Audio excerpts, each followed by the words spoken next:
Good afternoon and welcome to today's edition of Pointing to the Cross. And today's topic is one that hits home for me and probably you too, and that's watch your mouth. Mark Twain once said it's better to keep your mouth shut and let people think you're an idiot than to open it and remove all doubt. Well, what a very true statement. You know, and the Bible has a lot to say about how we use our mouths. James tells us that we have one mouth and two ears, which anybody with common sense would know that means we ought to be listening twice as much as we ought to be speaking. In Proverbs chapter 10 and verse 19, it says, "In the multitude of words sin is not lacking, but he who restrains his lips is wise." Knowing when to keep your mouth shut is a great quality and attribute to have. And the more we talk, especially when we're angry, the more we sin. In Proverbs chapter 12 and verse 18, it says, "There is one who speaks like the piercings of a sword, but the tongue of the wise promotes health." We can use our tongue to say things that bring about good or things that bring about bad. And, we can choose to be an encourager instead of tearing people down all the time. In Proverbs chapter 13 and verse 3, "He who guards his mouth preserves his life, but he who opens wide his lips shall have destruction." You know, it's just simple. When we keep our mouth shut, we have to apologize for a whole lot less and put out a whole lot less fires.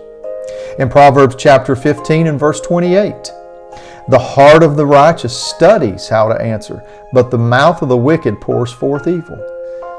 In other words, think before we speak. Proverbs chapter 29 and verse 20, "Do you see a man hasty in words? There is more hope for a fool than him."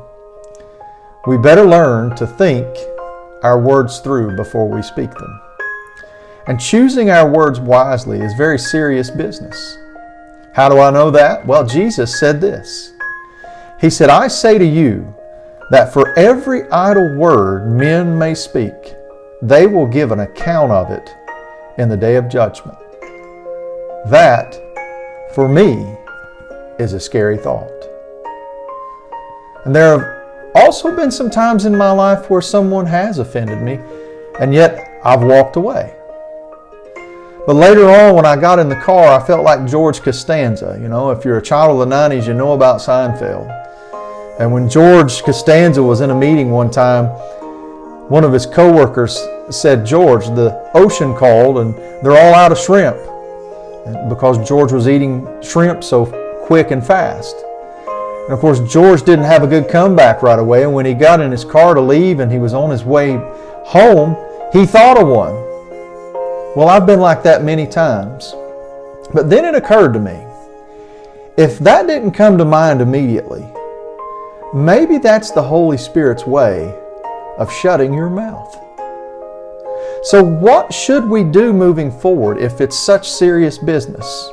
Well, the Bible has something to say about that as well. We should pray. You say, well, how do I pray for that, you ask? Well, in Psalm chapter 141 and verse 3, the psalmist prayed this, "Set a guard, O Lord, over my mouth. Keep watch over the door of my lips."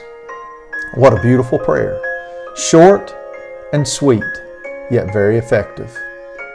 Thank you for joining us, and we'll see you next time on Pointing to the Cross.